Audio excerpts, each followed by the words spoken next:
I'm going to share an unusual tip with you on how to increase your motivation or to create more sustainable motivation towards a goal. So all of us have things we're working towards. We have goals in mind, whatever they are. And typically motivation waxes and wanes. Some days we are working really hard towards the goal. Some days we wake up and we're just procrastinating the whole day.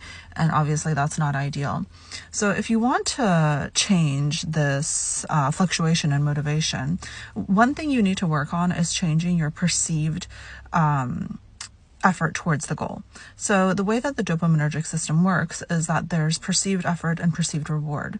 And typically motivation is high when perceived effort is moderate.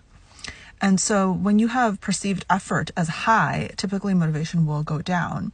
So you need to be really careful with this. So for example, if somebody has a goal of losing 10 pounds, that might be perceived as a lot by that person, by that particular individual. And so they might think that that's overwhelming and it's difficult.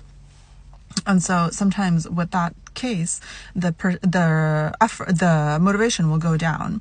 And so we want to make sure to create sustainable motivation so we don't get discouraged, we don't start procrastinating, etc., etc.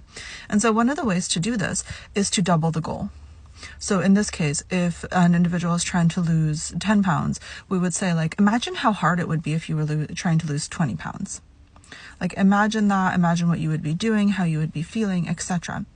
And imagine, like that you were still doing it. And so in this scenario, this individual is now thinking about losing 20 pounds and that seems difficult to them. And so if we were then asking them to kind of shift their perception and be like, okay, now imagine your goal again, like your original goal, your 10-pound goal. It typically will look a lot easier after they've spent some time imagining what it's like to lose 20 pounds. And so obviously this is what I mean by shifting our perspective. So even in business, this can look very similar. So if like you have a organization and you're hoping to hit like 20 million revenue, think like, okay, what would it look like if we had to hit 40? Obviously it would be harder. And so like if you spend some time in that space where you're thinking about 40, when you go back to 20, typically it will look easier and your perceived effort will go down, and then therefore that should increase your motivation, or at least make you feel more optimistic about pursuing this goal.